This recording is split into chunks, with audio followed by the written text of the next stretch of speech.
ಇವರು? ದಾರಿಲಿ ಹೋಗೋ ದಾಸೆ ಮಾತು ಯಾಕೆ?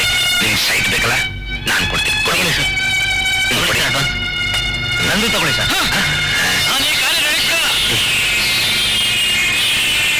ನೋಡಪ್ಪ, ನಿನಗೆ ಎಷ್ಟು ಹಣ ಬೇಕೊತ್ತು? ಒಳ್ಳೆ ಕರಿಕೆ ಯಾಕೆ ಗಡ್ಡಿ ಮಾಡ್ತೀಯ? ನೀವು ಮಾಡ್ತಿರೋದು ಒಳ್ಳೆ ಕೆಲಸ ಅಲ್ಲ, ಸಮಾಜ ದ್ರೋಹ. ದಾಡಿ, ನಾನಿನ್ನ ವಿಚಾರಿಸ್ಕೊತೀನಿ. ಯಾರೋ ನೀನು ಕೊನ್ನಿ ಬದುಕೋ ಆಸೆ ಇಲ್ವೇನೋ? ನಾನು ಸಾವಿಗೆ ಎದುರೋನು ಅಲ್ವೋ, ಜನಕ್ಕೆ ಅನ್ಯಾಯವಾಗ ಬಿಡೋನು ಅಲ್ವೋ? ನಾನು ಕೋರ್ಟ್ ಹೋಗ್ತೀನಿ. ನೀನ್ ಹೋಗ್ಬೇಕಾಗಿರೋದು ಕೋರ್ಟ್ ಅಲ್ವೋ ಮಗನೇ, ಯಮಲೋಕಕ್ಕೆ.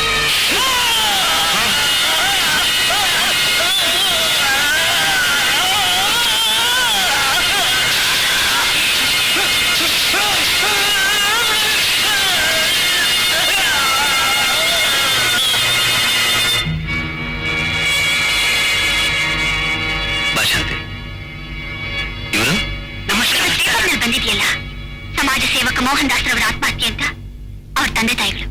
ಸಾರಿ, ಕೂತ್ಕೊಳ್ಳಿ. ಏನಂದ್ರೆ ಅದು ಆತ್ಮಹತ್ಯೆ ಅಲ್ಲ, ಕೊಲೆ ಅಂತೆ. ಹೌದು ಸರ್, ದಯಾನಿಧಿಯವರು ಮಾರಾಟ ಮಾಡಕ್ಕೆ ಹೊರಟು ಜಾಗ ಜನತೆ ಅಂತ ಪ್ರತಿಭಟಿಸಿದ್ದಕ್ಕೆ ಅವರ ಮಗ ಮನ್ಮಥರಾವ್ ನನಗಿದ್ದ ಒಬ್ಬನೇ ಒಬ್ಬ ಮಗನ ಜನರೆಲ್ಲರಿಗೆ ಜೀರ್ಣ ಕೊಟ್ಟು ಬಿಟ್ಟ. ಐಸಿ, ಕೊಲೆನ ನೋಡ ಸಾಕ್ಷಿಗಳು ಯಾರಾದ್ರೂ ಇದ್ದಾರಾ? ಇದ್ದಾರೆ ಸರ್, ಇವರೇ. ನಮಸ್ಕಾರ ಸರ್. ನಮಸ್ಕಾರ. ಇವ್ರ ಮಗನ ಕೊಲೆ ಹೇಗೆ ನಡೀತು ಅಂತ ಸ್ವಲ್ಪ ಹೇಳ್ತೀರಾ? ಸರ್, ಸೈಟ್ ಮಾಡ್ತೀವಿ ಅಂತ ನಮ್ಮನ್ನೆಲ್ಲ ಕರೆಸಿದ್ರು, ನಾವೆಲ್ಲ ಅಡ್ವಾನ್ಸ್ ಕೊಟ್ಟಿವಿ. ಅಷ್ಟರಲ್ಲಿ ಮೋಹನ್ ದಾಸ್ ಬಂದು ಈ ಸೈಟ್ ಕಾರ್ಪೊರೇಷನ್ ಮೋಸ ಮಾಡಿ ಬಡಜನರು ಫ್ರೀಯಾಗಿ ಕೊಡ್ತೀವಿ ಅಂತ ಹೇಳಿದ್ರು. ದಯಾನಿಧಿ ಅಂತ ತಡೆದಾಗ ಮನ್ಮಥರಾವ್ ಮೋಹನ್ ದಾಸನ ಚಾಕುವಿಂದ ಇರಿದು ಕೊಂದು ನಮಗೆಲ್ಲ ಹೆದರಿಸಿದ್ರು ಸರ್. ಗುಡ್. ಈ ಮಾತನ್ನ ನಾನು ಸಾಕ್ಷಿ ಕರೆದಾಗ ಕೋರ್ಟಲ್ಲಿ ಬಂದು ಹೇಳಬೇಕು. ನನ್ನ ಮಗನ ಕೊಂದವರಿಗೆ ಶಿಕ್ಷೆ ಆಗ್ಲೇಬೇಕು ಸರ್. ಖಂಡಿತ ತಪ್ಪು ಮಾಡಿದ್ರೆ ಶಿಕ್ಷೆ ಆಗೇ ಆಗುತ್ತೆ. ನೀವು ನೆಮ್ಮದಿಯಾಗಿ ಮನೆಗೆ ಹೋಗಿ ಬನ್ನಿ. ಬರ್ತೀನಿ. ನಮಸ್ಕಾರ. ಅಯ್ಯ ಜಗದೀಶ, ದೊಡ್ಡ ಮನಸ್ಸು ಮಾಡಿ ಹಳೆಯದನ್ನೆಲ್ಲ ಮರೆತು ಬಿಡ ನಿಂದ ಅಂತೀನಿ. ಹಳೆಯದನ್ನೆಲ್ಲ ಯಾವತ್ತೂ ಮರೆಯೋನಲ್ಲ ಈ ಜಗದೀಶ್ ಪ್ರಸಾದ್. ನನ್ನ ಮುದ್ದು ಮಗಳನ್ನ ನನ್ನಿಂದ ಕಿತ್ಕೊಂಡು ಹೋದ ಕಿರಾತಕನ್ನ ಈ ಸಲ ಕೇಸ್ ಜೊತೆಗೆ ಕ್ಲೋಸ್ ಮಾಡ್ಬಿಡ್ತೀನಿ. ಹಾಗೆ ಮಾಡಿ ಸರ್. ಮತ್ತೆ ಸೈಟು ಕಾರ್ಪೊರೇಷನ್ ಅವ್ರಿಗೆ ಬಿಡ್ಲಿಲ್ಲ, ಅಜಯ್ಗೆ ಬಿಡ್ತೀರಾ? ಮತ್ತೆ ನನ್ನ ಮಗ ಮಾಡಿದ ಕೊಲೆ ಕೊಲೆ ಅಂತ ಹೇಳೋನ ತಲೆ ಕೋರ್ಟ್ನಲ್ಲಿ ಕಾಡು ಕೂಡುದು. ಅದು ಕೊಲೆ ಅಲ್ಲ, ಆತ್ಮಹತ್ಯೆ. ಸಮಾಜ ಸೇವಕ ಮೋಹನ್ ದಾಸ್ ಸ್ವಾಭಿಮಾನಿ, ವಿದ್ಯಾವಂತ, ಆತ್ಮಹತ್ಯೆ ಮಾಡ್ಕೊಳ್ಳಂತ ಹೇಳಿಲ್ಲ. ತಮ್ಮ ನಿವೇಶನದ ಅಕ್ರಮ ಮಾರಾಟಕ್ಕೆ ಅಡ್ಡಿ ಬಂದ ಮೋಹನ್ ದಾಸ್ನ ಮನ್ಮಥರಾವ್ ಕೊಲೆ ಮಾಡಿರೋ ಪರಮ ಸತ್ಯ, ಸುಳ್ಳು ಇವರ. ಈ ಲಾಯರ್ ಮಾತೇ ನಿಜವಾಗಿದ್ದಿದ್ರೆ ಇವರ ವಾದಕ್ಕೆ ಪೂರಕವಾದ ಸಾಕ್ಷಿಗಳಲ್ಲಿ ಅವರು ಕೋರ್ಟಿಗೆ ಬರದೆ ತಲೆ ತಪ್ಪಿಸಿಕೊಂಡ್ರು. ಯಾತಕ್ಕೆ ತಲೆ ತಪ್ಪಿಸ್ಕೊಂಡಿಲ್ಲ ಇವರವನ? ಯಾವುದೇ ಒಂದು ಸಾಕ್ಷಿಗಳು ಬಾರದ ಹಾಗೆ ಯಾವುದೋ ಒಂದು ಕನ್ನಿಂಗ್ ಹಾಸ್ ಕೈವಾಡ ನಡೆಸಿರ್ಬೇಕು ಅಷ್ಟೇ. ಕೈವಾಡವಲ್ಲ ಇವರಾನ, ಅಸೂಯೆಯ ಮುಖವಾಡ. ಹಿಂದೊಮ್ಮೆ ಮನ್ಮಥರಾವ್ ಮೇಲೆ ರೇಪ್ ಕೇಸ್ ತಂದು ಸಾಬೀತು ಮಾಡದೆ ಸೋತ ಈ ಲಾಯರ್ ಅದೇ ಹಳೆ ದ್ವೇಷದಿಂದ ಮನ್ಮಥರಾವ್ ಮೇಲೆ ಕೊಲೆ ಅಪವಾದ ಹೊರಿಸಿದ್ದಾರೆ.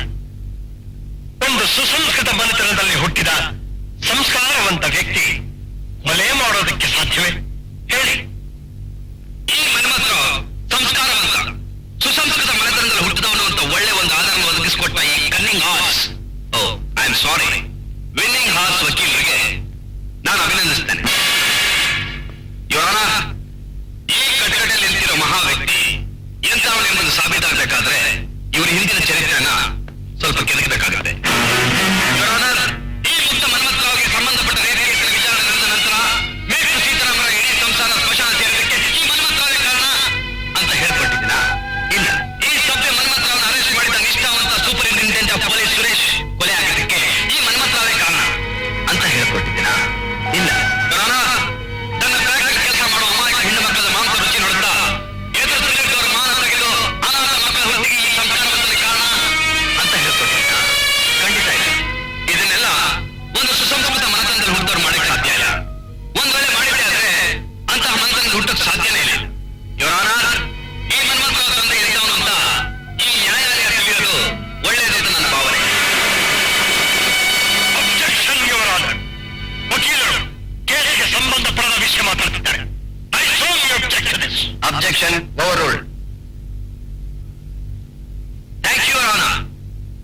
20 ವರ್ಷಗಳ ಹಿಂದೆ ಇದೇ argument tiger pinning horse Jagadish Prasad ಅವರ ಬೆಂಬಲದಿಂದ ದಯಾನಿಧಿ ತನ್ನ ಹೊರ ಹುಟ್ಟಿದ ಅಣ್ಣ ಶ್ರೀನಿಧಿಗೆ ವಿಷ ಹಾಕಿ ಕೊಂದು ನಿರಪರಾಧಿ ಪುರುಷೋತ್ತಮ ಅವರ ಮೇಲೆ ಆಪಾದನೆ ಹೊರಿಸಿ ಹ್ಯಾಕ್ ಬಚಾವಾದ್ರು ಅಂತ ಹೇಳೋದಕ್ಕೆ ದಯಮಾಡಿ ಅವಕಾಶ ಮಾಡಿಕೊಡ್ಬೇಕು.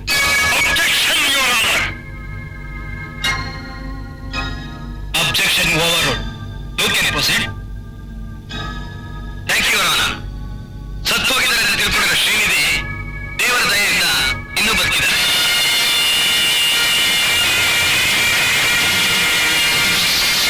ಸುಳ್ಳು ಇವರ ಎಲ್ಲೋ ಸತ್ತೋದ ಶ್ರೀನಿಧಿ ಅವರು ಬದುಕಿದ್ದಾರೆ ಅಂತ ಹೇಳೋ ಈ ಲಾಯರ್ನ ಚೆಕಪ್ಗೋಸ್ಕರ ಮೆಂಟಲ್ ಹಾಸ್ಪಿಟಲ್ ಕಳಿಸೋದೇ ಸೂಕ್ತ. ಶ್ರೀನಿಧಿ ಅವರ ಸಾವಿಗೂ ಧರ್ಮಕರ್ತ ದಯಾನಿಧಿ ಅವರಿಗೂ ಯಾವ ಸಂಬಂಧವೂ ಇಲ್ಲ. ಇದೆಲ್ಲ ಕೇವಲ ಕಟ್ಟು ಕಥೆ. ಇದು ಕಟ್ಟುಕತೆ ಅಲ್ಲ ಇವರ ಸತ್ಯದ ಕತೆ. ಶ್ರೀನಿಧಿ ಅವರ ಸಾವಿನ ಹಿನ್ನೆಲೆಯಲ್ಲಿ ನಡೆದ ಸಂಚಿಗೆ ಈ ಟೇಪ್ ರೆಕಾರ್ಡ್ ಅಲ್ಲಿರೋ ಕ್ಯಾಸೆಟ್ ಸಾಕ್ಷಿ. ನ್ಯಾಯಾಧೀಶರು ಇದರ ಪರಿಶೀಲನೆಗೆ ಅನುಮತಿ ನೀಡಬೇಕೆಂದು ನನ್ನ ಕಳಕಳಿಯ ಮನವಿ. ಅನುಮತಿ ನೀಡಲಾಗಿದೆ. Thank you. ಈ ಕ್ಯಾಸೆಟ್ ಅನ್ನು ಕೇಳುವಾಗ ಆಪಾದಿತರ ಮುಖಗಳಲ್ಲಾಗುವ ಭಾವನೆಗಳನ್ನು ಗಮನಿಸಿ.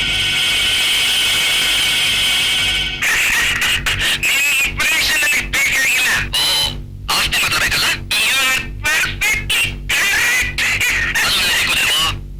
ಬಡವರಿಗೆ ಬೇಕಾದ ದಾನ ಧರ್ಮ ಮಾಡ್ತೀನಿ ಹೊರತು ನಿನ್ನಂತ ಹಲಟು ಬೆದ್ದು ಕೊಲೆಬಿಡೋದು ಎಂತದ್ದನ್ನು ದಕ್ಕಿಸಿಕೊಳ್ಳೋದು ಈ ದಯಾನಿಧಿ ಸ್ಪೆಷಾಲಿಟಿ. ಹೇಗಾದ್ರೂ ಮಾಡಿ ಅವನಿಗೆ ಆದಷ್ಟು ಬೇಗ ಒಂದು ಗತಿ ಕಾಣಿಸಿ ಅವರಿಗೆ ನೀನು ಸ್ಪೆಷಲ್ ಉಪಚಾರ ಮಾಡಬೇಕು. ನೀನು ಹಾಕೋ ಊಟನೇ ನಮ್ಮ ಅಣ್ಣನಿಗೆ ಕಡೆಯ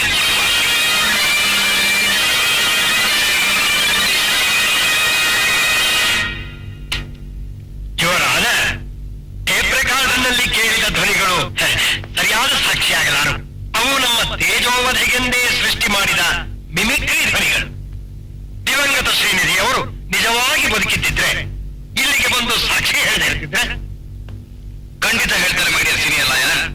ಹಾಗಾದ್ರೆ ಅವರೆಲ್ಲಿ ಇದ್ದಾರೆ? ನನ್ನ ಹತ್ರನೇ ಇದ್ದಾರೆ. ಯುವರ್ ಆನರ್, ಅವರು ಇಲ್ಲಿ ಬರ್ತಿರುವಾಗ ಆಕ್ಸಿಡೆಂಟ್ ಆಗಿ ತುಂಬಾ ಪೆಟ್ಟಾಗಿದೆ. ಅದಕ್ಕೆ ಅವ್ರನ್ನ ನರ್ಸಿಂಗ್ ಹೋಮ್ ಅಲ್ಲಿ ಅಡ್ಮಿಟ್ ಮಾಡಿದ್ದೀನಿ.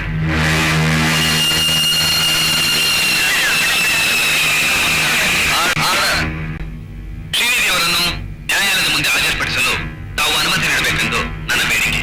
Request is granted. Case urgent.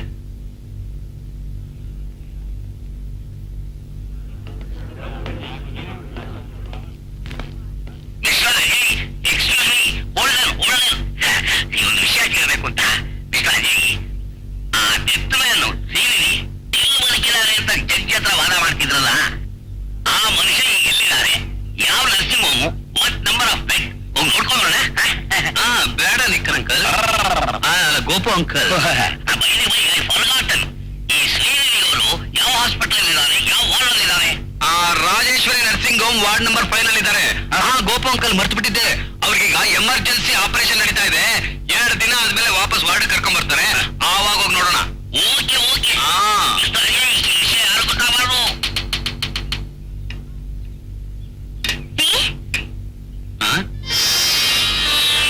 ಏನ್ ಶಾಂತಿ, ಅಮ್ಮನಲ್ಲಿ ಕರ್ಕೊಂಡ್ ನೀನು ಆ ಚಂಡಾಲರ ವಿರುದ್ಧ ವಾದ ಮಾಡಿ ಅವ್ರಿಗೆ ಗಲ್ಲು ಶಿಕ್ಷೆ ಕೊಡಿಸ್ಲಿ ಅಂತ ದೇವರಿಗೆ ಅರ್ಚನೆ ಮಾಡಿಸ್ಕೊಂಡು ಪ್ರಸಾದ ತಗೊಂಡ್ ಬಂದಪ್ಪ.